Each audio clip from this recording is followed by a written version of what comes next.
Hello everyone. तो देखिए शाम हो चुकी है और आज मैं अपना ब्लॉग आपको शाम को ही दिखाऊंगी। अब देखिए 6:30 ही बजे हैं और कितना अंधेरा हो चुका है और सब लाइट्स वगैरह जल चुकी है। ये होता है त्योहारों में। तो एक तो वैसे भी मुझे अपनी जॉब पे जाना पड़ता है और फिर आके काम करना पड़ता है, क्योंकि मेरा सफ़र भी बहुत ज़्यादा हो जाता है। ट्रैवलिंग भी मुझे कम से कम 3 से 4 घंटे की करनी पड़ती है। तो जी बस अब मैं आपको अपना आज इवनिंग का ही रूटीन दिखाऊंगी। मैं थोड़ी सी छत पे घूम ली हूँ, मैं जाती हूँ किचन में। तो आज मेरे पापा की आंखों का ऑपरेशन भी हुआ है। बस मुझे इनके लिए भी खाना बनाना है और इनका भी कुछ ध्यान रखना है और अपना और बच्चों के लिए मुझे अलग से बनाना है। तो चलिए बस मैं किचन में चलती हूँ, देखती हूँ क्या क्या बनाऊँगी किसके लिए। तो बस मैं अपने लिए तो दाल बनाऊँगी। दाल को मैं फ्राई जो बाद में करूँगी, उसमें ही उबलते टाइम में दाल में टमाटर वगैरह सब डाल दूँगी। बाकी बस फिर फ्राई करनी रह जाएगी। और पापा के लिए मैं बनाऊँगी सूजी की खीर। आपको पता ही है सूजी की खीर बनाने में तो थोड़ा टाइम एक्स्ट्रा लगेगा। तो पहले मैं दाल उबलने के लिए रख दूँगी। जब तक मेरी दाल उबलेगी तो मेरी खीर भी बन जाएगी। तो बस मैं जल्दी जल्दी से खीर भी बना दूँगी, फिर मैं बाकी खाना तैयार कर दूँगी। तो इधर मैं बीच में मेरे हस्बैंड आ गए थे, मैं उनसे भी बातें कर रही थी और काम भी कर रही थी।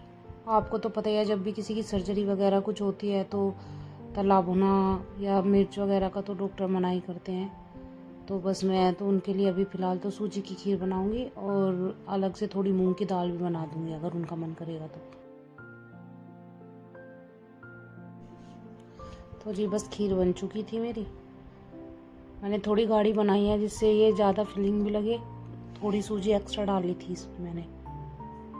और दाल भी उबल गई है, अब मैं दाल भी इसमें फ्राई कर दूंगी अपनी। और खीर को थोड़ा हल्का सा ठंडा होने दूंगी, जब भी मैं इसको पापा को दे के आऊँगी, क्योंकि उन्होंने कुछ खाया भी नहीं था, मैं स्कूल में थी। तो बस सब देखे मैंने इनको खीर दे दी है, क्योंकि उनकी आँख पे पट्टी बंधी हुई थी इसलिए उन्होंने कपड़ा लपेट रखा है। तो ये देखिए मेरी दाल भी बन चुकी है, फ्राई हो चुकी है और दूध भी उबलने वाला है। और मैंने रोटी बनाने के लिए तवा रख दिया है, आटा वगैरह सब गूँथ लिया है। और पापा के लिए भी थोड़ी ये बिना मिर्च की दाल थी मूंग की, ये इसको निकाल दिया था। तो खाना खाने के बाद देखिए जी किचन कितना फैल जाता है खाना बनाने के बाद।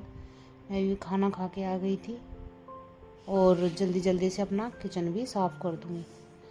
यही है जब कई कई चीज़ें भी बनती हैं खाने में तो बर्तन भी बहुत ज़्यादा हो जाते हैं। और क्योंकि मुझे रात को ही सारे बर्तन वगैरह सब साफ़ करके छोड़ने पड़ते हैं, सुबह फिर इतनी जल्दी नहीं हो पाते। सारी किचन वगैरह सब मैं साफ़ करके छोड़ दूँगी जल्दी जल्दी से। तो जी देखिए मैंने सारी किचन वगैरह सब साफ़ कर दी थी। बर्तन मैं रैक में जब भी लगाती हूँ जब ये बर्तन सूख जाते हैं। और किचन को पूरी को क्लीन कर दिया है। यही होता है बस, काम के बाद फैलती एक बार बहुत जाता है। किचन को संभालने में बहुत टाइम लगता है।